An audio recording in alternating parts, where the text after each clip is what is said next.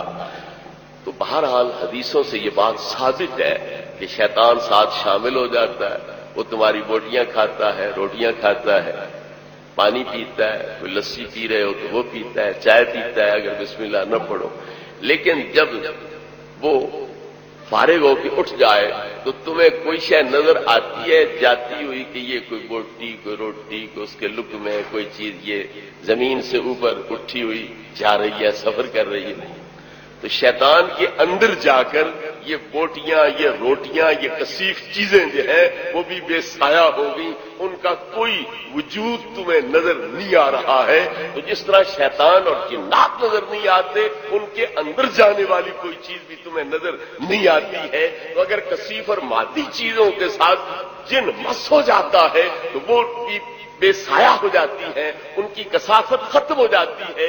اگر جن چوری کر لیتے ہیں، تمہاری گندم کی بوری اٹھا کے چلے جائیں، تمہاری کھجوروں کا ٹوکرا اٹھا کے چلے جائیں، تمہیں نظر نہیں آ رہا ہوگا کہ یہ ٹوکرا جا رہا ہے، اٹھانے والا نظر نہ آئے، ٹوکرا نظر آنا چاہیے، اٹھانے والا نظر نہ آئے، بوری گندم کی جاتی ہوئی نظر آنی چاہیے، لیکن تمہیں کچھ بھی نظر نہیں آتا۔ تو جس چیز پہ شیطان ہاتھ رکھے، جن ہاتھ رکھے، وہ بے سایہ ہو جاتی ہے، اس کی مادیت کثافت ختم ہو جاتی ہے۔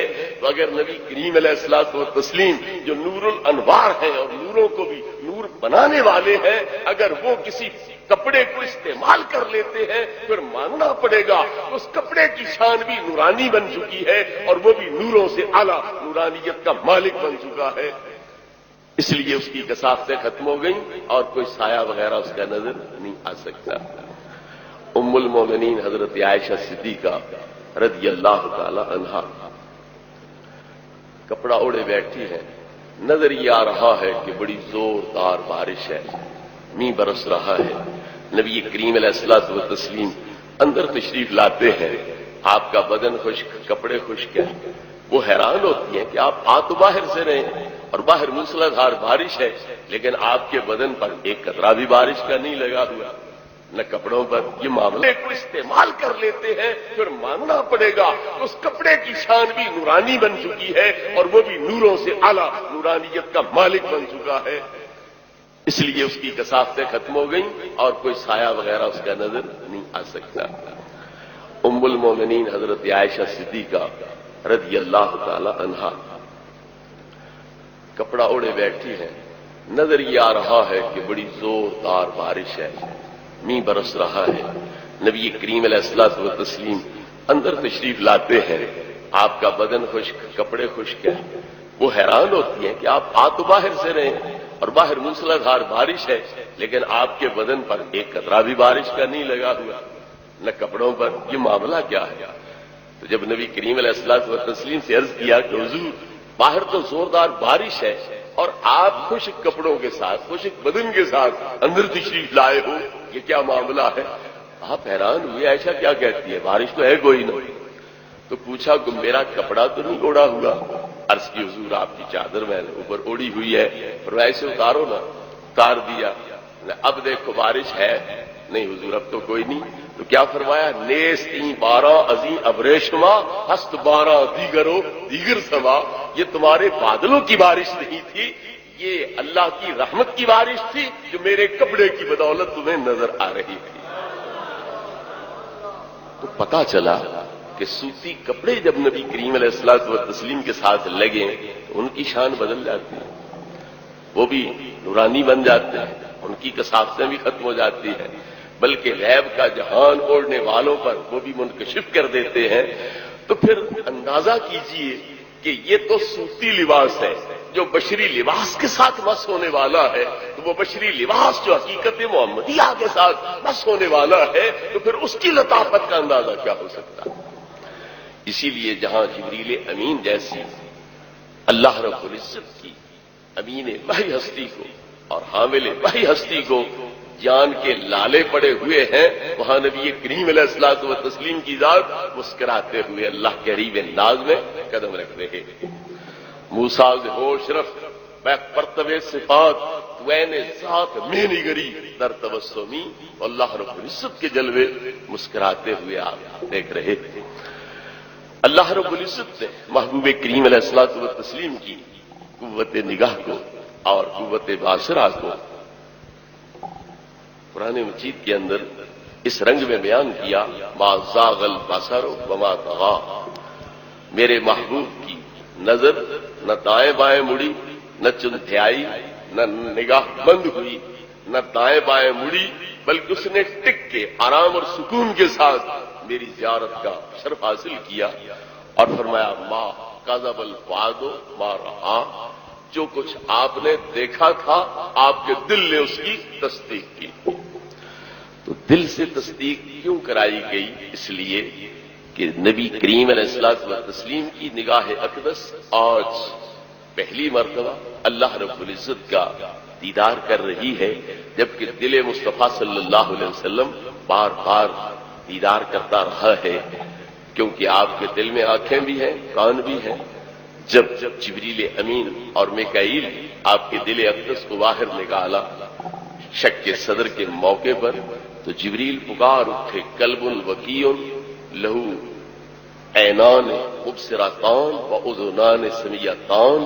کتنا عظیم دل ہے، اس میں دو دیکھنے والی آنکھیں بھی موجود ہیں اور دو سننے والے کان بھی موجود ہیں. تو وہ آنکھیں اللہ رب العزت کے جلوے قلبی طور پر دیکھتی رہتی تھی، اور اللہ رب العزت کا کلام بھی وہ کان سنتے رہتے تھے جو عام لوگ نہیں سن سکتے. کسی وقت تفصیل پھر عرض کی جائے گی، اجمالاً فی الحال عرض کر دوں کہ کلام دو قسم کا ہوتا ہے، ایک نفسی ہوتا ہے، ایک لفظی ہوتا ہے. میں بول رہا ہوں یہ لفظی ہے، کلام لفظی ہے. ایک مضمون میرے ذہن میں آپ کے ذہن میں مرتب طور پر موجود ہوتا ہے، لیکن ابھی زبان سے ادا نہیں ہو پاتا تو اس کو کلام نفسی کہا جاتا ہے. ہم لوگ تو یہ سمجھتے ہیں، لیکن اللہ والوں کے نزدیک کلام نفسی یہ ہے کہ یہ بولتا جا رہا ہے دل ہی دل میں، اور دوسرے اس کو سنتے بھی جا رہے ہیں اور سمجھتے بھی جا رہے ہیں. حضور غوث پاک رضی اللہ تعالی عنہ نے ایک دن واز فرمایا، منبر پہ آ کے تشریف فرما ہے. کوئی آیت نہیں پڑھی، کوئی حدیث نہیں پڑھی، کسی قاری کو نہیں کہا آیت پڑھو، چپ چاپ آ کے بیٹھ گئے. اور مجلس میں وجد طاری ہے، کوہرام مچا ہوا ہے، لوگ تڑپ رہے ہیں، اٹھ اٹھ کے نیچے گر رہے ہیں، عجیب صورتحال ہے.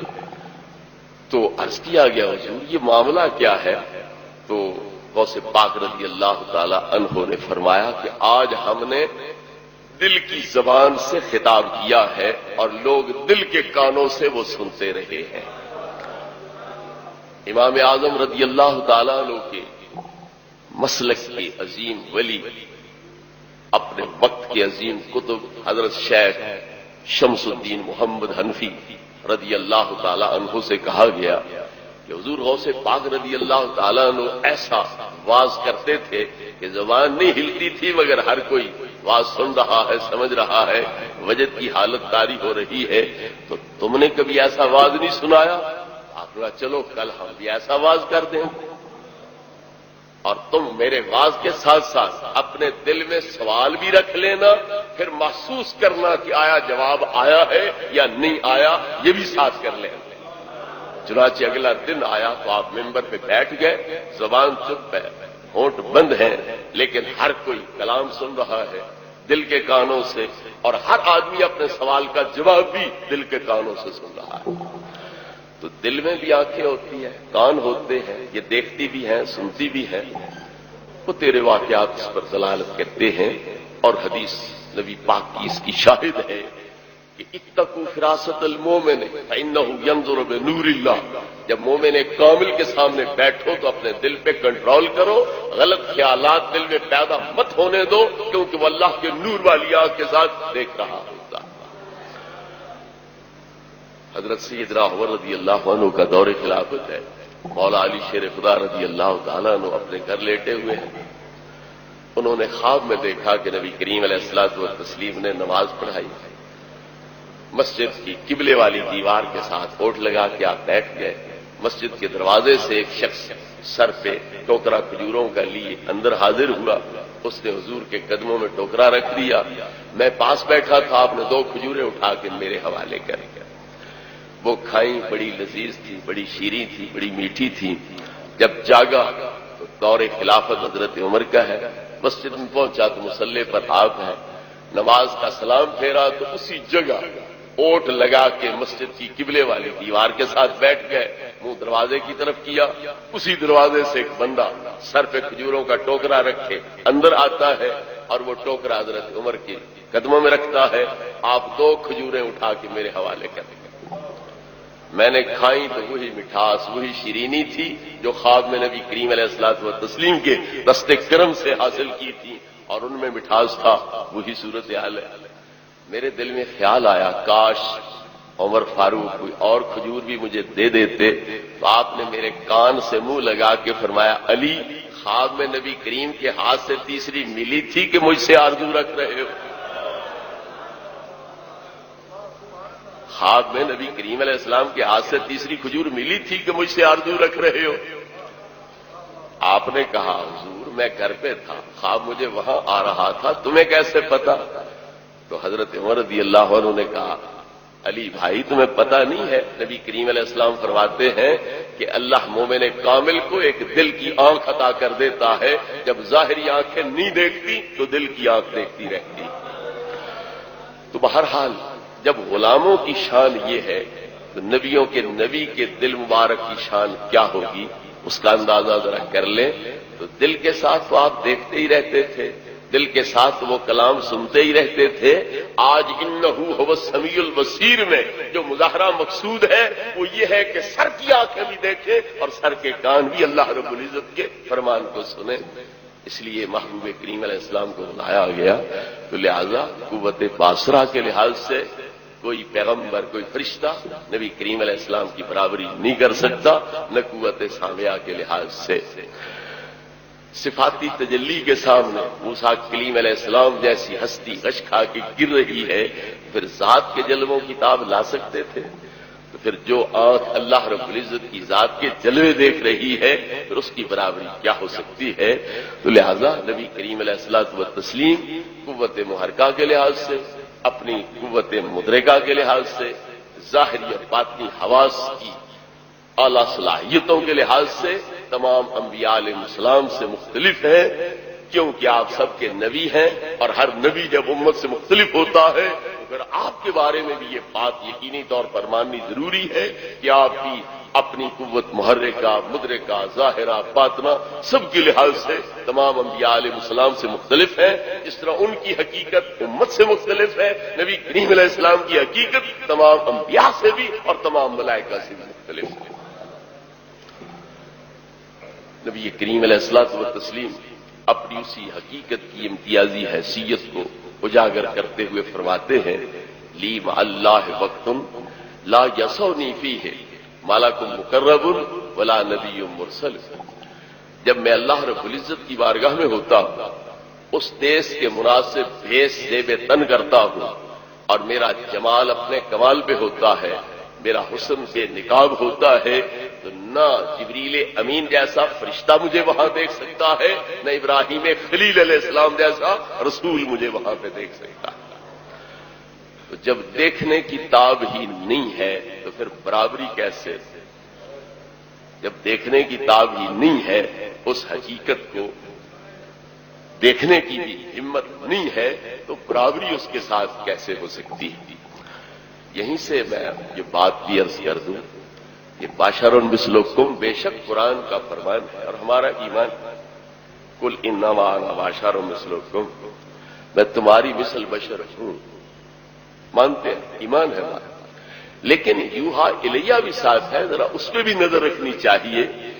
میں ابتدا میں عرض کر گیا تھا کہ ہر پیغمبر کے لیے دوہری حیثیت ضروری ہے، ادھر بھی رابطہ ہو، ادھر بھی رابطہ ہو، جدھر سے فیض لینا ہے مناسبت ادھر بھی ہو، جدھر فیض دینا ہے مناسبت ادھر بھی ہو۔ تو بشر مثلکم میں جو ہمارے ساتھ مناسبت تھی اس کا بیان ہے، اور یوحا الیہ کے اندر جو اللہ تعالیٰ اور ملائکہ کے ساتھ مناسبت ہے اس کا بیان ہے۔ تو صرف بشر مثلکم نہیں کہا گیا، یوحا الیہ بھی کہا گیا، اور کہیں بھی قرآن مجید میں اللہ کی طرف سے یا پیغمبران کرام کی طرف سے بشر مثلکم پر اکتفا نہیں کیا گیا، بلکہ ساتھ رسالت کا، نبوت کا، وحی کا ذکر کیا گیا ہے۔ یہ صرف کافروں کا دعویٰ ہوتا تھا، هل هذا الا بشر مثلکم، یہ تم جیسا بشر ہے، تم اسے نبی رسول کیوں مانتے ہو؟ ان هذا الا بشر مثلنا، یہ ان کا تو تھا قول، پیغمبروں نے یا اللہ رب العزت نے بشر مثلکم پہ اکتفا نہیں کیا، بلکہ هل كنت الا بشر رسولا، بشریت کے ساتھ رسالت کا ذکر کیا۔ انما انا بشر مثلکم یوحا الیہ، بشریت کے ساتھ وحی کا ذکر کیا ہے، تاکہ پتہ چلے تمہارے ساتھ کسی پہلو سے اشتراک بھی ہے اور کسی پہلو کے لحاظ سے تم سے امتیاز بھی ہے، باطن کے لحاظ سے ممتاز ہے اور ظاہر کے لحاظ سے ہمارے ساتھ مماثلت بھی رکھتی ہے۔ لیکن اس مماثلت کے بارے میں بھی میں عرض کر دوں کہ مماثلت حقیقت کے لحاظ سے نہیں، کہ جو حقیقت بشری ہماری ہے وہی ان کی ہے، یہ بات نہیں ہے۔ ایک ظاہری مماثلت کے تحت یہ مثلکم کا لفظ استعمال کیا ہے۔ دیکھیے بتوں کے بارے میں اللہ نے کیا فرمایا، ان الذین تدعون من دون اللہ عباد امثالکم، اللہ کے علاوہ جن مورتیوں کو اور بتوں کو تم پوجتے ہو وہ بھی تمہاری مثل بندے ہیں۔ حالانکہ اللہ فرماتا ہے الہم ارجل یمشون بہا، کیا بتوں کے پاؤں ہیں جن سے چل سکے؟ ام لہم ایدی یبطشون بہا، کیا ان کے ہاتھ ہیں جن سے پکڑ سکیں؟ ام لہم آذان یسمعون بہا، کیا ان کے کان ہیں جن سے سن سکیں؟ ام لہم اعین یبصرون بہا، کیا ان کی آنکھیں ہیں جن سے دیکھ سکیں؟ نہ ان کی آنکھیں، نہ ان کے کان، نہ ان کے ہاتھ، نہ ان کے پاؤں، کچھ بھی نہیں ہے۔ لیکن اس کے باوجود کیا فرمایا، عباد امثالکم، وہ تمہاری مثل عباد ہیں۔ تو کیا مطلب کہ شکل صورت کے لحاظ سے وہ تمہاری طرح ہے، کیونکہ ان کو جو بنوایا جاتا تھا تو انسانی صورت پہ بنوایا جاتا تھا، اس لیے عباد امثالکم کہہ دیا۔ قائد اعظم محمد علی جناح کی تصویر ہوگی تو آپ کسی سے پوچھو یہ کون ہے تو وہ کہیں گے یہ قائد اعظم ہے۔ تو قائد اعظم کاغذ کے بنے ہوئے، سیاہی کے بنے ہوئے۔ یہ کون ہے؟ یہ علامہ سر محمد اقبال ہے، تو وہ کاغذ کے بنے ہوئے۔ تو مطلب ہے ان کی تصویر ہے، یہ ان کی مثال ہے، ان کا عکس ہے۔ تو کبھی عکس اور مثال جس میں جان بھی نہیں، روح بھی نہیں، دیکھنے کی، سننے کی، پکڑنے کی، چلنے کی سکت ہمت بھی نہیں ہے، اس کو تم اسی نام سے یاد کر دیتے ہو مماثلت کی وجہ سے۔ تو جو بتوں کو نسبت ہمارے ساتھ ہے، نبی پاک کی خدا داد قوتوں قدرتوں کو دیکھا جائے تو کوئی بڑے سے بڑا انسان بھی اسی نسبت کا ہی حامل ہو سکتا ہے جو بتوں کو ہم سے نسبت ہے۔ ہمیں اور اعلیٰ ترین ہستیوں کو نبی کریم علیہ السلام کی خدا داد قوتوں قدرتوں کے لحاظ سے وہی نسبت ہوگی۔ حضور کی بلند پروازی کے لحاظ سے وہ چلنے کے قابل ہی نہیں سمجھے جائیں گے، آپ کی نگاہ کی وسعتوں کے لحاظ سے وہ دیکھنے کے قابل ہی نہیں سمجھے جائیں گے۔ تو جو نبی کریم علیہ الصلوۃ والتسلیم کو برتری حاصل ہے ہمارے لحاظ سے، اسی طرح کی برتری ہمیں بتوں کے لحاظ سے حاصل۔ لیکن بتوں کو ہماری مثل کیوں کہہ دیا گیا؟ ظاہری مشابہت کی بنا پر تو نبی کریم علیہ الصلوۃ والتسلیم کو بھی بشر مثلکم کہا گیا، تو ایک ظاہری مناسبت کے لحاظ سے، ورنہ نبی پاک کی حقیقت مجدیہ وہ ہے کہ جبریل امین جیسے فرشتے کا نور بھی ان کی برابری نہیں کر سکتا۔ حضرات گرامی، جب ہم جنت کے اندر جائیں گے انشاءاللہ، وہاں فرشتے اللہ رب العزت کے حکم سے ہماری مہمانی کریں گے، فروٹ لا کے پیش کریں گے۔ قرآن کہتا ہے کلما رزقوا منہا من ثمرۃ رزقا، جب کبھی بھی ملائکہ جنت کے پھل لا کر جنتیوں کو پیش کریں گے تو جنتی اعتراض کریں گے کہ یار اور کوئی نہیں ملتے، وہی پہلے پھر لے کے آ گئے۔ ھذا الذی رزقنا من قبل، یہی تو ہم پہلے کھا چکے ہیں، پھر وہی لے کے آ گئے۔ ہم تو سنتے تھے کہ جنت کی بے حد و حساب نعمتیں ہیں اور تمہیں اور شے ملتی کوئی نہیں، وہی دوبارہ، وہی سبارہ، وہی چوتھی مرتبہ، پانچویں مرتبہ پھر لے کے آ رہے ہو، یہ کیا کر رہے ہو؟ کلما رزقوا منہا من ثمرۃ رزقا، جب بھی، جتنی دفعہ بھی، جس دفعہ بھی جنتی کو جنت کے پھل پیش کیے جائیں گے، وہ لانے والوں پر وہی یہی اعتراض کرے گا کہ اور کوئی نہیں ملتا، یہ دوبارہ پھر وہی لے کے آ گئے ہو۔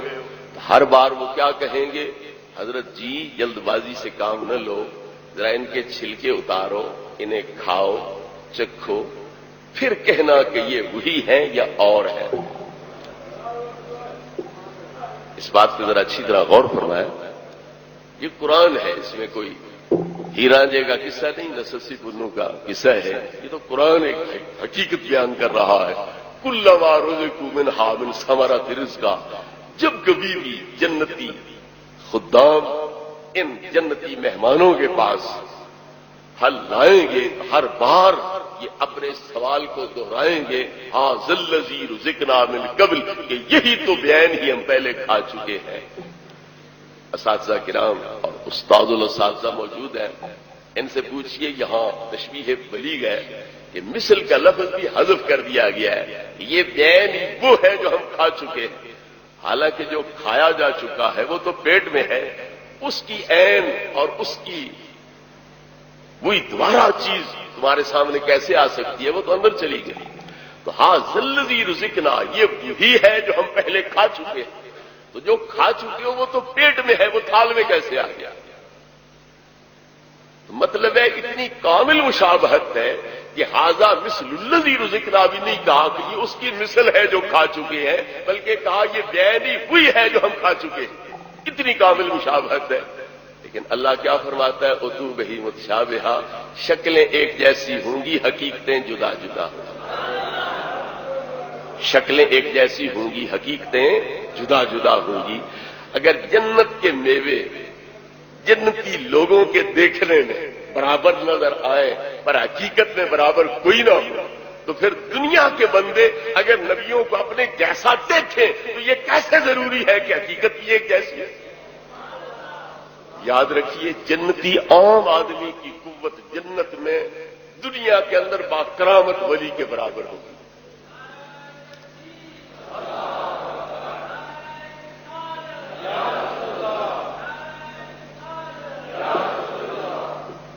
جنت کے اندر جو عام مومن ہوگا اس کی قوت، طاقت، صلاحیتیں، استعدادیں دنیا کے اندر جو باکرامت ولی ہے اس کے برابر ہوگا، اور جو دنیا کے اندر ولی ہے جنت میں اس کی طاقت عام نبی کے برابر ہوگی، اور جو عام نبی ہوں گے ان کی قوت اور طاقت دنیا میں جو نبی کریم علیہ السلام کی طاقت ظاہر ہوتی رہی معمول کے مطابق اس کے برابر ہوگی، اور جو آپ کی طاقت وہاں پر ہوگی اس کا کسی کو کوئی اندازہ ہی کوئی نہیں کہ آپ کی طاقت کہاں تک ہوگی۔ تو جنتی آدمی جس کی قوت، طاقت، جس کی نظر دنیا کے باکرامت ولی کی طرح ہے، وہ بھی ہر بار کہتا ہے ھذا الذی ذکرنا من قبل، یہی تو ہم پہلے کھا چکے، پھر تم وہی لے کے آ گئے ہو۔ حالانکہ اللہ فرماتا ہے شکلیں ایک جیسی ہوں گی، حقیقتیں جدا جدا ہوں گی۔ اگر جنتی آدمی ہر بار وہ میوے دیکھ کے یہی سمجھتا ہے یہ پہلوں کی مثل ہے، پہلوں کی مانند ہے اور حقیقتیں ایک جیسی نہیں واقعتاً، تو پھر دنیا کے اندر آدمی دھوکہ کیوں نہیں کھا سکتے اور وہ نبیوں کو اپنے جیسا سمجھے؟ تو یہ کیوں ضروری ہے کہ واقعہ میں بھی نبی ان جیسے ہوں؟ میرے بزرگوں اور بھائیوں، ایک مسئلہ فقہی یہاں پر ذہن نشین رہے۔ اگر آپ ایک سیر گندم دے کے ایک سیر اور آدھ چھٹاک اوپر لے لیں، کیا یہ جائز ہے؟ گندم، جو، چنے، اسی طرح نمک، سونا، چاندی، کھجوریں، 6 چیزیں نبی کریم علیہ السلام کی طرف سے منسوس ہیں، باقی بطور کیا ثابت ہوتی ہے؟ ان میں ذرہ بھر کمی بیشی ہو تو یہ سود بنتا ہے، ربا بنتا ہے، یہ حرام ہے۔ سونا 12 ماشے دے کے تم ایک رتی اوپر لے لو، 12 ماشے اور ایک رتی، یہ سود ہے، حرام ہے۔ اسی طرح چاندی، نمک، کھجوریں، جو، گندم۔ لیکن ایک گھوڑا دے کے 10 لے لو، جائز ہے کہ نہیں؟ کیوں علامہ محمد یوسف سے؟ ایک گھوڑا دے کے 10 لے لو، جائز۔ ایک بیل دے کے 20 لے لو، جائز۔ ایک بھینس دے کے 40 لے لو، جائز۔ ایک غلام دے کے 50 لے لو، جائز۔ ایک لونڈی دے کے 100 لے لو، جائز۔ کیوں؟ جاندار جاندار کی مثل نہیں، گندم گندم کی مثل ہے، جو جو کی مثل ہے، کھجور کھجور کی مثل ہے، نمک نمک کی مثل ہے، سونا سونے کی مثل ہے، چاندی چاندی کی مثل ہے، پر جاندار جاندار کی مثل نہیں ہے۔ وہاں کمی بیشی جائز نہیں، یہاں کمی بیشی جائز ہے۔ میں حیران ہوں کہ جن لوگوں کے نزدیک بیل بیل کی مثل نہیں، گھوڑا گھوڑے کی مثل نہیں، خچر خچر کی مثل نہیں، گدھا گدھے کی مثل نہیں ہے، وہ اس پہ ڈٹ جائے کہ نبی ہماری مثل ہے، اس کا مطلب کیا ہوگا؟ پتا چلا یہ مماثلت نہ حقیقت کے لحاظ سے، نہ صلاحیتوں اور استعدادوں کے لحاظ سے ہے، نہ قوتوں اور قدرتوں کے لحاظ سے ہے۔ جو مماثلت قرآن سے ثابت ہے وہ ظاہری شکل و شباہت کے لحاظ سے ہے، ایک صورت اور بناوٹ اور نقش و نگار جو ہے ان کے لحاظ سے مماثلت بیان کی گئی ہے۔ اس طرح بتوں کی انسانوں کے ساتھ مماثلت صرف نقش و نگار اور بناوٹ کے لحاظ سے بیان کی گئی ہے، ورنہ حقیقت یا قوت، طاقت، استعداد، صلاحیت کے لحاظ سے نہیں بیان کی گئی۔ اسی طرح انبیاء علیہ الصلوۃ والسلام کی جو ہمارے ساتھ مماثلت ہے وہ ظاہری بناوٹ اور شکل و صورت اور وضع قطع کے لحاظ سے ہے، نہ کہ حقیقت اور استعداد کے لحاظ سے۔ اسی لیے تو نبی کریم علیہ السلام اپنے چچا زاد بھائیوں، اپنے سسر، اپنے دامادوں کو، اپنی جدی برادری کو، ننیالی برادری کو پکار کے فرماتے ہیں ایکم مثلی، تم میں سے کون میرے جیسا ہے؟ لیکنی لست کاحد منکم، میں تم میں سے کسی جیسا نہیں ہوں۔ لیکنی لست کہیئتکم، میں تمہاری مانند نہیں ہوں۔ تو نبی کریم علیہ الصلوۃ والتسلیم ظاہری شکل و شباہت میں تو ہیں ان کی طرح، پھر یہ کہنے کا کیا مطلب؟ ایکم مثلی، تم میں سے کون میرے جیسا؟ لیکنی لست کاحد منکم، میں تم میں سے کسی جیسا نہیں ہوں۔ لیکنی لست کہیئتکم، میں تمہاری مانند نہیں ہوں۔ تو جو مثلیت ثابت تھی وہ ایک ظاہری شکل و صورت اور بناوٹ اور مذاقتہ کے لحاظ سے تھی، اور جس مثلیت کا انکار آپ فرما رہے ہیں وہ صلاحیتوں کے لحاظ سے، استعدادوں کے لحاظ سے، خداداد، قدرتوں اور قوتوں کے لحاظ سے اور درجات، وہ اس پہ ڈٹ جائے کہ نبی ہماری مثل ہے، اس کا مطلب کیا ہوگا؟ پتا چلا یہ مماثلت نہ حقیقت کے لحاظ سے، نہ صلاحیتوں اور استعدادوں کے لحاظ سے ہے، نہ قوتوں اور قدرتوں کے لحاظ سے ہے۔ جو مماثلت قرآن سے ثابت ہے وہ ظاہری شکل و شباہت کے لحاظ سے ہے۔ ایک صورت اور بناوٹ اور نقش و نگار جو ہے ان کے لحاظ سے مماثلت بیان کی گئی ہے، جس طرح بتوں کی انسانوں کے ساتھ مماثلت صرف نقش و نگار اور بناوٹ کے لحاظ سے بیان کی گئی ہے، ورنہ حقیقت یا قوت، طاقت، استعداد، صلاحیت کے لحاظ سے نہیں بیان کی گئی۔ اسی طرح انبیاء علیہ الصلوۃ والسلام کی جو ہمارے ساتھ مماثلت ہے وہ ظاہری بناوٹ اور شکل و صورت اور وضع قطع کے لحاظ سے ہے، نہ کہ حقیقت اور استعداد کے لحاظ سے۔ اسی لیے تو نبی کریم علیہ السلام اپنے چچا زاد بھائیوں، اپنے سسر، اپنے دامادوں کو، اپنی جدی برادری کو، ننیالی برادری کو پکار کے فرماتے ہیں ایکم مثلی، تم میں سے کون میرے جیسا ہے؟ لیکنی لست کاحد منکم، میں تم میں سے کسی جیسا نہیں ہوں۔ لیکنی لست کہیئتکم، میں تمہاری مانند نہیں ہوں۔ تو نبی کریم علیہ الصلوۃ والتسلیم ظاہری شکل و شباہت میں تو ہیں ان کی طرح، پھر یہ کہنے کا کیا مطلب؟ ایکم مثلی، تم میں سے کون میرے جیسا ہے؟ لیکنی لست کاحد منکم، میں تم میں سے کسی جیسا نہیں ہوں۔ لیکنی لست کہیئتکم، میں تمہاری مانند نہیں ہوں۔ تو جو مثلیت ثابت تھی وہ ایک ظاہری شکل و صورت اور بناوٹ اور مذاقتہ کے لحاظ سے تھی، اور جس مثلیت کا انکار آپ فرما رہے ہیں وہ صلاحیتوں کے لحاظ سے، استعدادوں کے لحاظ سے، خداداد قدرتوں اور قوتوں کے لحاظ سے، اور درجات اور مراتب کے لحاظ سے، اور نفاست اور لطافت اور قوت برداشت ہے اس کے لحاظ سے ہے کہ میں تو مہینوں تک بھوکا رہ سکتا ہوں، تمہاری دنیا کی کوئی شے نہ کھاؤں نہ پیوں، تم کیسے یہ بھوک برداشت کر سکتے ہو؟ تو میرے اندر طاقت ہے، تمہارے اندر طاقت نہیں ہے۔ تو نبی کریم علیہ السلام اپنی باطنی قوت کے لحاظ سے مثلیت کی نفی بھی کر رہے ہیں، اور ظاہری مناسبت کے لحاظ سے مثلیت ثابت بھی کر رہے ہیں۔ تو لہذا ماننا پڑے گا کہ وہ مثلیت بےمعنی نہیں ہے جس طرح کے ہم سمجھتے ہیں کہ ہماری حقیقتیں ایک جیسی ہیں، اس طرح پر وہ بھی۔ میں فلسفے منطق کے چکر میں آپ کو نہ ڈالوں، اتنا قدری حدیث کی روح سے عرض کر دوں کہ نبی کریم علیہ الصلوۃ والتسلیم کا ارشاد گرامی ہے کہ اللہ نے پورے روئے زمین سے مٹھی بھر مٹی لی، اس سے حضرت آدم کو پیدا کیا، اور آگے حضرت آدم کی اولاد جو ہے وہ اسی کی خاصیت کے مطابق پیدا ہوئی۔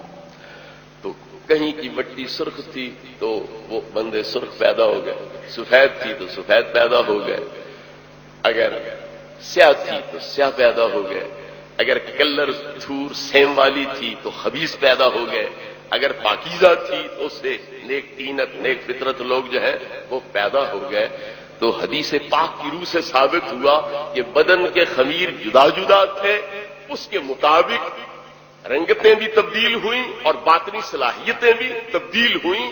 تو جس طرح بدنوں کے خمیر جدا جدا ہے، اسی طرح پر ارواح جو ہے وہ بھی جدا جدا ہے۔ تو جس طرح جبریل کا مقابلہ عام فرشتہ نہیں کر سکتا، اسی طرح نبی کی روح کا مقابلہ نہ کوئی ولی نہ کوئی غوث کر سکتا ہے، تو عام بندوں کی روحیں کیسے کر سکتی ہیں؟ تو پتہ چلا نبی اپنے خمیر کے لحاظ سے بھی اور لباس بشری کی طینت کے لحاظ سے بھی جدا گانا حیثیت کے حامل ہے، اور اپنی باطنی جو طاقت ہے روح والی اور حقیقت والی اس کے لحاظ سے بھی جدا گانا حیثیت کے مالک ہیں۔ اللہ رب العزت نے یوحا الیہ کے اندر ان کی اس امتیازی شان کو بیان کیا، اور بشر مثلکم کے اندر جو ظاہری طور پر ہمارے ساتھ مناسبت ہے اس کو بیان فرمایا، ورنہ حقیقتیں انبیاء علیہ السلام کی ساری امتوں سے جدا گانا اور نبی الانبیاء صلی اللہ علیہ وسلم کی حقیقت وہ تمام نبیوں سے بھی نمایاں اور نرالی۔ درست پہلے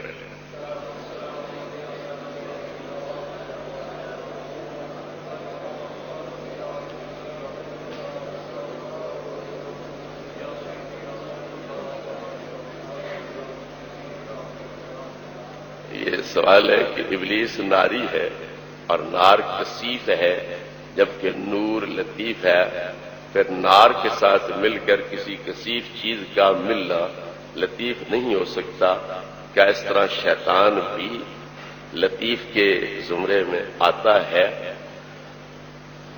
مٹی بھی آپ کے نزدیک مادہ ہے، ہوا بھی مادہ ہے، تو کیا ہوا اور مٹی برابر ہے؟ تو ہوا میں مٹی کی نسبت لطافت ماننی پڑے گی کہ کوئی نہیں؟ مٹی پہ آپ مکہ مارو تو آپ کا مکہ ہی نہیں ہوگا، ہڈی ٹوٹ جائے گی، پنجہ ٹوٹ جائے گا، تو وہ بھی مادہ ہے. لیکن ہوا پہ آپ مکے مارتے رہو، ہوا پہ کیا اثر ہوگا؟ تو پتہ چلا کہ ظاہر مادی ہونے کے باوجود ان میں مراتب کے لحاظ سے فرق موجود ہے. کسی میں مادیت بہت زیادہ ہے، کسی میں تھوڑی ہے، کوئی زیادہ کثیف ہے، کوئی تھوڑی کثیف ہے. اس لیے اگر آپ کی اس اصطلاح کو مانا جائے سائنس والی کہ ہوا بھی مادہ ہے، آگ بھی مادہ ہے، یہ اربع عناصر ہیں، تو پھر بھی آگ کے اندر بنسبت دوسروں کے بہت زیادہ لطافت موجود ہے. اور اسی لطافت کی وجہ سے اللہ نے ان کے بارے میں ارشاد فرمایا انہو یراکم ہوا وقبیلہ من حیث لا ترونہم، تم ان کو نہیں دیکھ سکتے لیکن تم مکانوں میں چھپے ہی کیوں نہ بیٹھے ہو، وہ باہر دیواروں کے پرے سے بھی تمہیں اندر دیکھ سکتے ہیں. یہ فرق کیوں ہو گیا؟ تم بھی مادی ہو، وہ بھی مادی ہے، تم انہیں نہیں دیکھ سکتے، وہ تمہیں دیکھ سکتے ہیں. تم اندر چھپے بیٹھتے ہو، دروازے بند کیے بیٹھتے ہو، دروازوں کے آگے پردے تان کے بیٹھتے ہو، شیطان اور جنات تمہیں باہر سے پھر بھی دیکھ سکتے ہیں. تو پتہ چلا کہ ان کے اندر لطافت موجود ہے. پھر اساتذہ تشریف فرما ہے، ان سے پوچھئے کہ اگر دخان کی دھوئیں کی ملاوٹ آگ میں ہو تو اسے نار کہا جائے گا، دھوئیں کی ملاوٹ ختم ہو جائے تو اسے نور کہا جائے گا. تو نار اور نور بہت قریب قریب ہے. جو دھوئیں سے مخلوط ہے وہ نار کہلاتی ہے، جس سے دھواں بالکل ہی صاف ہو جائے وہ نور کہلائے گی. تو پتہ چلا کہ نور اور نار میں بڑا ہی قرب پایا جاتا ہے. یہی وجہ ہے کہ جو جنات تھے یہ آسمانوں پہ جا بیٹھتے تھے. قرآن مجید گواہی دے رہا ہے انا کنا نقعد منہا مقاعد للسمع، ہم آسمانوں پہ جاتے تھے، بیٹھ کے منی ہوتی تھی، وہاں بیٹھ جاتے تھے. فرشتے جو آپس میں بات چیت کرتے تھے کہ کیا نظام آ رہا ہے، کون مر رہا ہے، کون چیز پیدا ہو رہا ہے، کون بادشاہ بن رہا ہے، کون گدا بن رہا ہے، کون پھانسی لٹک رہا ہے. یہ باتیں وہ آپس میں کرتے تھے تو یہ سن کے اپنے چیلوں کو آ کے بتلا دیا کرتے تھے. ان الشیاطین لیوحون الی اولیاءہم، وہ اپنے ان دوستوں کو جنہوں نے جن قابو کیے ہوئے ہوتے تھے ان کو وہ آ کے بتلا دیا کرتے تھے اور وہ دنیا میں غیب دان بن بیٹھتے تھے. اب فرشتوں کی باتیں وہ سن سکتے ہیں، ہم نہیں سن سکتے. کیوں؟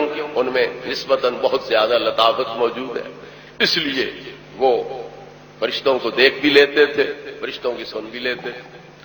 شیطان دہیا، شیطان جو ہے وہ سراقہ ابن مالک کی صورت میں ابو جہل کے ساتھ میدان بدر کے اندر پہنچا ہوا ہے.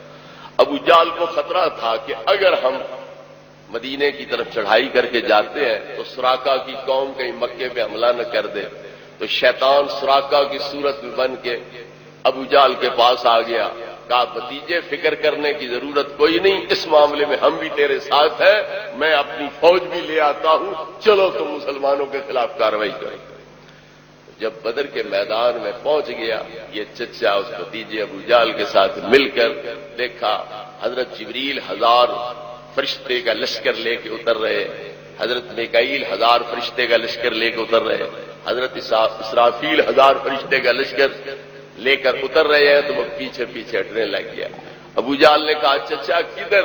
اس نے کہا اب یہ چچا یہاں نہیں ٹھہر سکتا، ارام اعلیٰ ترونا، مجھے وہ کچھ نظر آ رہا ہے جو تمہیں نظر نہیں آ رہا، اس لیے اب تو جان تیرا کام جانے، میں تو گھر جا رہا. وہاں سے بھاگ گیا تو اسے نظر آ رہا ہے کہ جبریل آ گیا 1000 فرشتہ لے کے، میکائیل آ گیا 1000 فرشتہ لے کے، اسرافیل آ گیا، مگر کسی اور کو نظر نہیں آ رہا. یا نبی کی ذات دیکھ رہی ہے یا پھر وہ خبیث دیکھ رہا ہے. تو پتا چلا کہ باوجود ناری ہونے کے ان کے اندر بہت زیادہ لطافت موجود ہے، اتنی نہ صحیح جتنی نور میں ہے، مگر اتنی ضرور ہے کہ نوریوں کے ساتھ رابطہ اور تعلق ان کا رہتا ہے. بلکہ میں یہ کہوں گا کہ جو اللہ تعالی اور رسول گرامی کے درمیان بات ہوتی تھی وہی کے علاوہ اس خبیث کو وہ بھی پتا چل جاتی ہے کہ کیا ہو رہا. نبی کریم علیہ الصلوۃ والتسلیم نے عرفات کے میدان میں دعا کی کہ خدایا میری امت کو بخش دے. اللہ نے فرمایا محبوب تو نے کہا ہے میں بخش دیتا ہوں، پر میں اپنے حق بخشوں گا، میں دوسروں کے حق کوئی نہیں بخشوں، وہ آپ بخشوائے، میں نہیں بخشوں۔ مزدلفہ میں نبی کریم علیہ الصلوۃ والتسلیم آئے، اللہ رب العزت سے عرض کیا خدایا قیامت کے دن مظلوموں نے ظالموں سے کیا لینا ہے؟ نہ پیسے کی ضرورت، نہ درہم دینار کی ضرورت، ان کو عذاب ہو تو انہیں کیا فائدہ ہوگا؟ اس لیے تو کیا اس طرح نہیں کر دیتا کہ مظلوموں کو کہے اتنی زیادہ جنت لے لو، ظالموں کو معاف کر دو، مظلوموں کو جنت زیادہ دے دے اور انہیں یہ کہہ دے کہ اتنی مزید تب دیتا ہوں جب ظالموں کو معاف کرو۔ اللہ نے فرمایا چلو میں اسی طرح کر دوں، میں مظلوموں کو زیادہ جنت دے کے کہوں گا کہ ظالموں کو معاف کر دو، میں تمہیں اتنی مزید جنت دے دیتا ہوں۔ اب یہ معاملہ تو اللہ تعالیٰ اور نبی پاک کے درمیان چل رہا تھا، صحابہ کو بھی پتا کوئی نہیں تھا، لیکن آپ زور زور سے ہنس پڑے۔ صحابہ نے عرض کی یا رسول اللہ، اللہ آپ کو ہنستے رکھے، یہ معاملہ کیا ہے؟ فرمایا میں نے اللہ کے دشمن ابلیس کو دیکھا کہ مٹی اٹھا اٹھا کے سر پہ ڈال رہا ہے اور پیٹ رہا ہے، کیوں اسے پتا چل گیا کہ اللہ رب العزت نے نبی کریم علیہ السلام کی اس التجا کو بھی پورا کر دیا ہے، اس لیے وہ پیٹ رہا ہے اور رو رہا ہے۔ خبیث ہونے کے باوجود اتنا تو اس کو رابطہ ہے، اتنی پہنچ اس کی ہے کہ اللہ نے کیا کہا ہے، نبی پاک نے کیا مانگا، اللہ نے کیا دیا، فوراً اسے پتا چل گیا۔ ابھی نبی پاک نے صحابہ کو بتلایا ہی نہیں، اس خبیث کو پہلے پتا چل گیا کہ اللہ نے کیا فیصلہ کر دیا۔ اس لیے لطافت بہرحال اس میں موجود ہے، اور اسی لطافت کی بنا پر وہ دعویٰ کر رہا ہے انا خیر منہ، میں آدم سے بہتر ہوں، یہ مٹی سے پیدا ہوا، میں آگ سے پیدا ہوا، آگ کا جوہر اعلیٰ ہے، مٹی کا ادنا ہے، تو یہ ادنا ہے میں اعلیٰ ہوں، یہ میرے آگے سجدہ کرے، میں اس کے آگے کیوں سجدہ کروں؟ تو بہرحال آگ کو ایک لطافت حاصل ہے جو مٹی پانی کی نسبت بہت زیادہ ہے، تو جن میں یہ لطافت ہے ان کے ساتھ لگنے والی چیزوں میں بھی اس قدر لطافت آ جاتی ہے کہ وہ ہماری نظروں سے اوجھل ہو جاتی ہے۔ تو پھر میں نے عرض کیا کہ نار کب تک کہلاتی ہے؟ جب تک اس میں دھوئیں کی آمیزش ہو، جب دھواں ختم ہو جائے تو نور کہلاتی ہے۔ تو جو خالص نور ہے اور نور علی نور ہے اور نور الانوار ہے، پھر ان کے بدن سے جو چیز لگ جائے گی اس کی لطافت کا کیا اندازہ کیا جا سکتا۔ حضرت عائشہ صدیقہ رضی اللہ تعالیٰ عنہ فرماتی ہیں کہ جس نے یہ کہا کہ نبی صلی اللہ علیہ وسلم نے اللہ کا دیدار کیا، اس نے اللہ تعالیٰ پر بہتان باندھا۔ وضاحت فرمایا کہ حضرت عائشہ صدیقہ رضی اللہ عنہا جیسی عظمت والی صحابیہ نبی صلی اللہ علیہ وسلم کے دیدار الہی کی نفی کر رہی ہیں، اور براہ کرم آپ یہ حدیث بیان کرتے ہیں، ان کا حوالہ بھی بیان کر دیا کریں۔ حوالہ میں بھی بیان کیا کروں گا، پر کچھ آپ بھی تکلیف فرمایا کریں، مطالعہ آپ بھی کر لیا کریں۔ ہم میں یہی مصیبت ہے کہ پہلے تو ہم عربی کتابوں کی بجائے اردو کتابیں پڑھا کرتے تھے ہمارے خطباء حضرات، اور اب وہ اردو کتابیں پڑھنے کی بھی تکلیف نہیں کرتے، کیسٹ لگائی، وہ رستے میں سنتا گیا، موٹر سائیکل پہ ہوا، گاڑی میں ہوا، جس طرح بھی ہوا، رستے میں سنتا گیا، یاد کرتا گیا، آگے جا کے سنا دی، اللہ اللہ خیر صلی اللہ۔ تو کم از کم آپ بھی تھوڑی سی تکلیف فرمایا کریں۔ حضرت عائشہ صدیقہ رضی اللہ تعالی عنہا نے جو کچھ بیان فرمایا ہے وہ ان کا ذاتی خیال ہے، اور جو اہل سنت کا مذہب ہے وہ جمہور صحابہ، تابعین، تبع تابعین سے مروی اور منقول ہے، اور اس کا دار و مدار نبی کریم علیہ الصلوۃ والتسلیم کے اپنے فرمان پر ہے۔ نبی کریم علیہ الصلوۃ والتسلیم سے پوچھا گیا حل رأیت ربہ کا، کیا آپ نے اللہ رب العزت کا دیدار کیا؟ تو نبی کریم علیہ الصلوۃ والتسلیم نے فرمایا رأیت نوراً، میں نے اللہ رب العزت کے نور کا مشاہدہ کیا، میں نے اللہ رب العزت کی زیارت کی ہے۔ مسلم شریف کے اندر حضرت ابو ذر رضی اللہ عنہ سے روایت موجود۔ حضرت عبداللہ ابن عباس جو حبر امت ہے، مفسر صحابہ ہے، ان سے مروی ہے کہ نبی کریم علیہ الصلوۃ والتسلیم نے دل کی آنکھ سے بھی اللہ رب العزت کا دیدار کیا، اور اپنے سر کی آنکھ سے بھی اللہ رب العزت کا دیدار کیا۔ تو تو لہذا مذہب مختار یہی ہے کہ نبی کریم علیہ الصلوۃ والتسلیم نے اللہ رب العزت کا دیدار کیا. رہ گیا یہ معاملہ کہ حضرت عائشہ صدیقہ فرماتی ہیں تو یہ ان کا اجتہاد ہے. انہوں نے قرآن مجید کی 2 آیتوں سے استدلال کیا، لا تدرکہ الابصار وہو یدرک الابصار وہو اللطیف الخبیر. اللہ رب العزت کا نظریں ادراک نہیں کر سکتی، وہ نظروں کا ادراک کرتا ہے. ایک اس آیت پاک سے. دوسرا ما کان لبشر ان یکلمہ اللہ الا وحیا او من وراء حجاب او یرسل رسولا، اس آیت پاک سے انہوں نے استدلال کیا ہے. لیکن علماء کرام نے ان کی اس دلیل کی تعویلیں کی ہیں اور ان کا جو ظاہری مفہوم آپ نے سمجھا تھا اسے قبول نہیں کیا. پہلی چیز تو یہ آپ ذہن میں رکھیں کہ لا تدرکہ الابصار وہو یدرک الابصار، یہ دنیا کے لحاظ سے ہے، آخرت کے لحاظ سے نہیں، ورنہ قرآن کی آیتوں میں تعارض لازم آئے گا. وہی قرآن کہہ رہا ہے وجوہ یومئذ ناظرۃ الی ربہا ناظرہ، قیامت کے دن اور اس کے بعد کئی چہرے تر و تازہ ہوں گے جو اپنے رب کا دیدار کرنے والے ہوں گے. تو قرآن کی نص سے ثابت ہوا کہ مومنین اللہ رب العزت کے مقبولان بارگاہ و اللہ رب العزت کی زیارت سے مشرف ہوں گے، لطف اندوز ہوں گے. یہ قرآن کی نص سے ثابت ہے.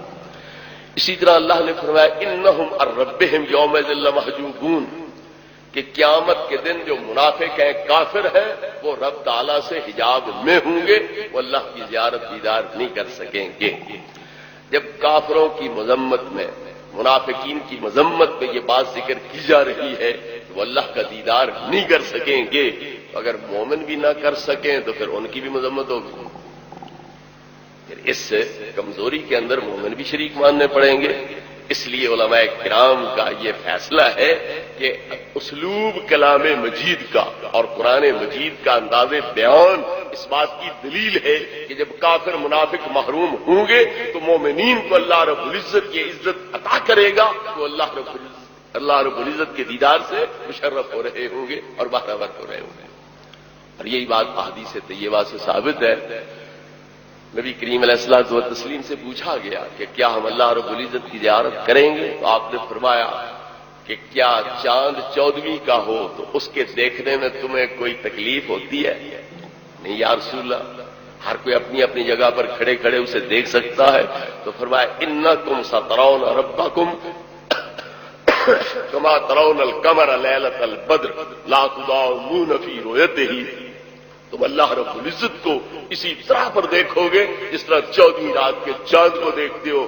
کوئی بھیڑ کرنے کی، دھکم پیل کرنے کی اس چاند کے دیکھنے میں تمہیں ضرورت نہیں پیش آتی. تو اللہ رب العزت کے دیدار میں بھی تمہیں اس قسم کی کوئی بھیڑ بھاڑ کرنے کی اور دھکم پیل کی ضرورت نہیں پیش آئے گی. اپنی اپنی جگہ پر دیدار کرتے رہو. تو یہ آخرت کے لحاظ سے قطعی طور پر ثابت ہو گیا کہ اللہ رب العزت کا دیدار پایا جائے گا اور اہل جنت میں بھی دیدار کریں گے.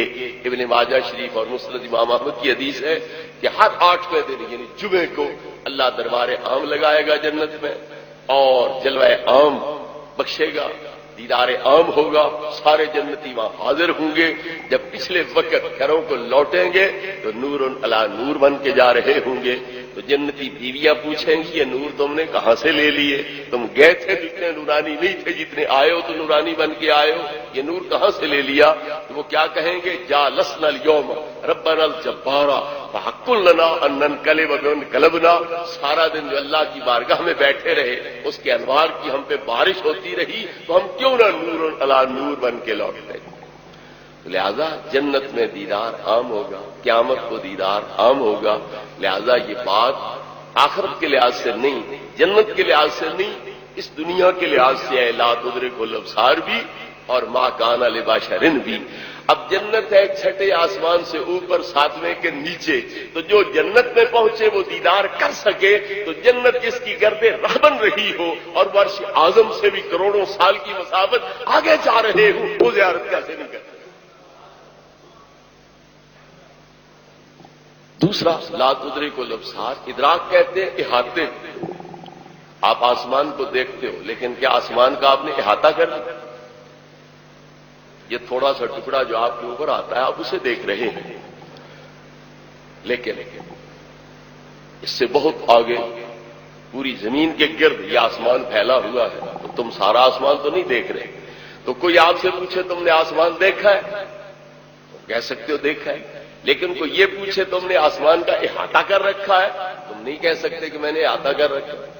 تو احاطہ کرنا اور بات ہے، دیکھنا اور بات ہے. تو زیادہ سے زیادہ جو کچھ ثابت ہوتا ہے آیت کریمہ سے وہ یہ ہے کہ آنکھیں اللہ رب العزت کی ذات کا احاطہ نہیں کر سکتی ہے. اس کا یہ مطلب نہیں بنتا کہ سرے سے دیکھ ہی نہیں سکتی. تو دیکھنا اور بات ہے، احاطہ کرنا اور بات ہے. اسی طرح ما کان لبشر ان یکلمہ اللہ الا وحیا او من وراء حجاب ویرسل رسولا، یہ بھی دنیا کے لحاظ سے ہے.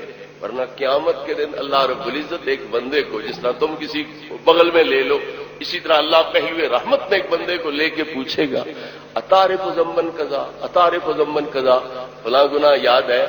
جی حضور. فلاں یاد ہے؟ جی حضور. فلاں یاد ہے؟ جی حضور. حتی کررہ بذنوبہ کلھا، سارے گناہ اللہ منوا لے. اب بندہ کہے گا میں تو مارا گیا، احکم الحاکمین کے سامنے اقبالی مجرم بن گیا، اب میری تو فریاد ہی کوئی نہیں، اپیل ہی کوئی نہیں، میں تو مارا گیا.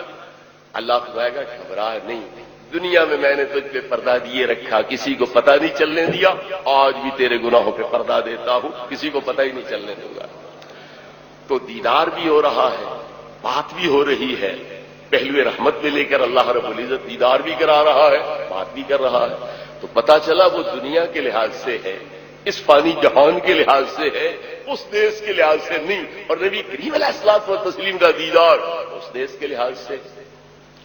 پھر یہ بھی علماء نے فرمایا ہے کہ جب دیدار ہو رہا ہو بات نہ ہو، جب بات ہو رہی ہو ذات سامنے نہ ہو، یہ بھی تو ہو سکتا ہے. آیت کریمہ سے صرف یہ پتا چلتا ہے کہ اللہ رب العزت کلام 3 صورتوں میں کرتا ہے، پردے کے پیچھے سے، جیسے موسیٰ کلیم علیہ السلام کے ساتھ، یا دل میں الہام کر دے یا فرشتہ بھیج دے. تو بات کرنے کی 3 صورتیں ہیں. تو جب دیدار بخشے کلام نہ کرے، جب کلام کر رہا ہو دیدار نہ دے رہا ہو، یہ بھی تو ہو سکتا ہے. تو اس لیے ان آیتوں سے نبی کریم علیہ الصلوۃ والتسلیم کے دیدار کی نفی نہیں ہو سکتی. اور آیتیں بھی، والنجم کی آیات بھی اور احادیث بھی نبی کریم علیہ الصلوۃ والتسلیم کے دیدار پہ دلالت کرتی ہے. اس لیے راجح اور مختار مذہب وہی ہے کہ نبی کریم علیہ السلام نے اللہ کی ذات کا دیدار کیا، اور جسمانی طور پر کیا، اور سر کی آنکھوں کے ساتھ اللہ رب العزت کی ذات کا مشاہدہ.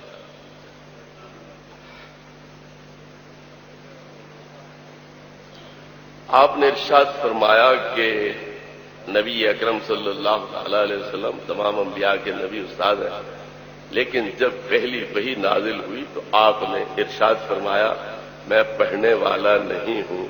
پھر اس بات کا کیا مطلب ہے؟ اللہ رب العزت نے تم سے پوچھا تھا الست بربکم، اور تم نے کہا تھا بلا، ہاں کیوں نہیں تو ہمارا رب ہے. اب یاد ہے تمہیں اللہ کا سوال اور اپنا جواب، لیکن کیا انکار کر سکتے ہو کہ وہاں یہ معاملہ پیش نہیں آیا تھا؟ اللہ نے پوچھا تھا، ہم نے بلا کہا تھا، اس کا انکار کر سکتے؟ ماننا پڑے گا نا کہ واقعی ہم سے اللہ نے پوچھا تھا الست بربکم اور ہم نے بلا کہا تھا. تو پھر یہ ہوا کیا؟ کیوں بھول گئی یہ بات؟ اس لیے کہ روح بدن میں آیا، بدن کی خدمت میں، تدبیر میں، تصرف میں، اس کی پروان چڑھانے میں مصروف ہو گیا. تو پھر پوری توجہ ادھر نہ رہی اس دیس کی طرف، وہ اس دیس کا ایک فرد بن گیا، اس طرف اس کی توجہ جو ہے وہ پھر گئی. تو وہ سارے معلومات مستحضر نہ رہے. تو اگر تم میں اتنا فرق آ گیا ہے کہ الست بربکم کا نہ سوال یاد ہے نہ بلا کا جواب یاد ہے، تو نبی کریم علیہ الصلوۃ والتسلیم میں بھی کچھ فرق آ سکتا ہے لباس بشری پہننے کے بعد، کہ وہ تمام تر چیزیں اس طرح مستحضر نہ ہوں جس طرح کی اس دیس میں ہوتے ہوئے تھیں. لیکن جب اللہ رب العزت نے توجہ دلا دی اور آپ کا لباس بشری بھی آپ کی حقیقت کی طرح سراسر لطافت بن گیا، تو پھر ہر چیز سامنے بھی آ گئی اور ہر چیز کی پہچان بھی ہو گئی. معراج کے موقع پر نبی کریم علیہ الصلوۃ والتسلیم کے دو کندھوں کے درمیان جب اللہ نے اپنا دست کرم رکھا اور آپ کے سینے کو علموں کا سمندر بنایا تو آپ نے کیا فرمایا؟ فتجلی لی کل شیء وعرفت، ہر چیز مجھ پہ روشن بھی ہو گئی، میں نے ہر چیز کو پہچان بھی لیا، ہر چیز مجھ پہ روشن بھی ہو گئی اور میں نے ہر چیز کو پہچان بھی لیا۔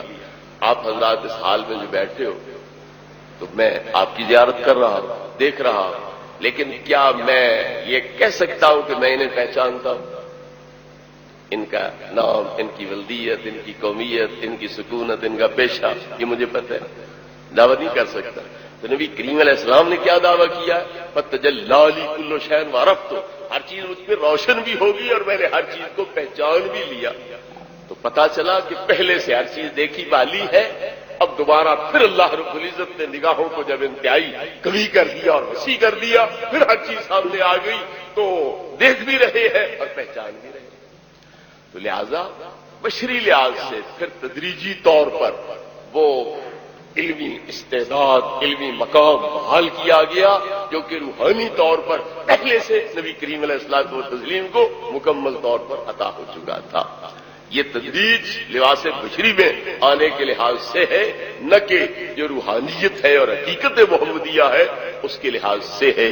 اور یہ تحقیق اگر دیکھنی ہو تو ابریز جو حضرت شیخ عبدالعزیز دباغ علیہ رحمت کے ملفوظات کی کتاب ہے، اس میں دیکھو تو انشاءاللہ آنکھیں کھل جائیں گی کہ حضور اپنی حقیقت کے لحاظ سے کن علوم کے حامل ہیں، اور یہ جو وقتی طور پر بے توجہی وغیرہ طاری ہوئی ہے تو یہ لباس بشری میں آنے کے لحاظ سے ہوئی۔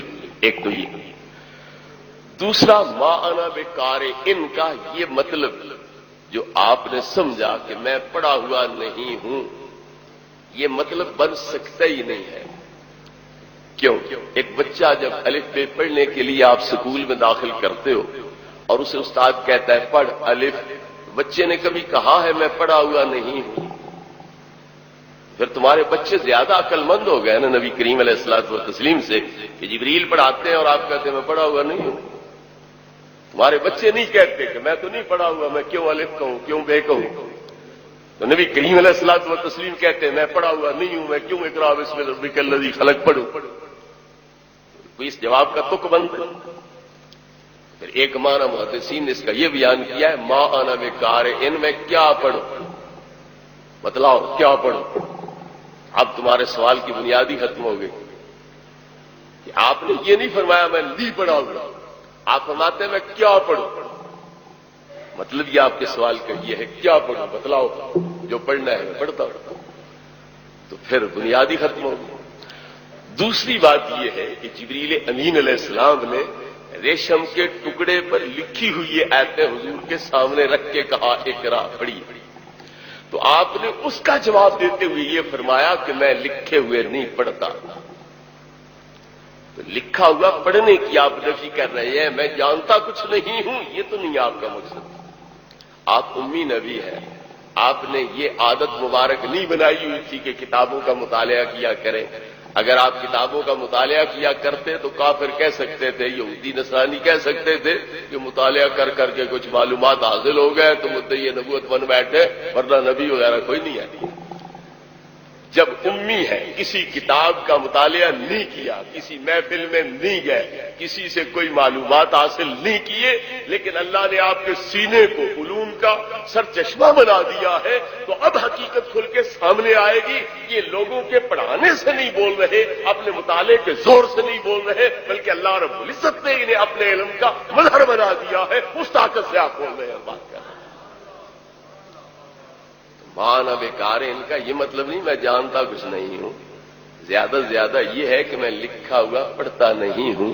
اور خود قرآن مجید یہ گواہی دے رہا ہے ما كنت تتلو من قبلہ من کتاب ولا تخطہ بیمینک اذا لارتاب المبطلون، کہ اگر تم پہلے سے لکھنا شروع کرتے یا لکھے ہوئے پڑھا کرتے تو شک کرنے والے لوگ شک کرتے، آپ کی نبوت پہ اعتراض کرنے والے اپنے لیے گنجائش سمجھ لیتے۔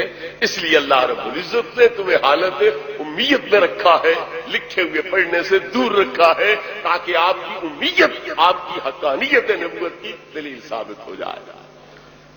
بس اور ہے آخر دعوانا ان الحمدللہ۔ اپنی جگہ پہ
اور مراتب کے لحاظ سے اور نفاست حضرات یہ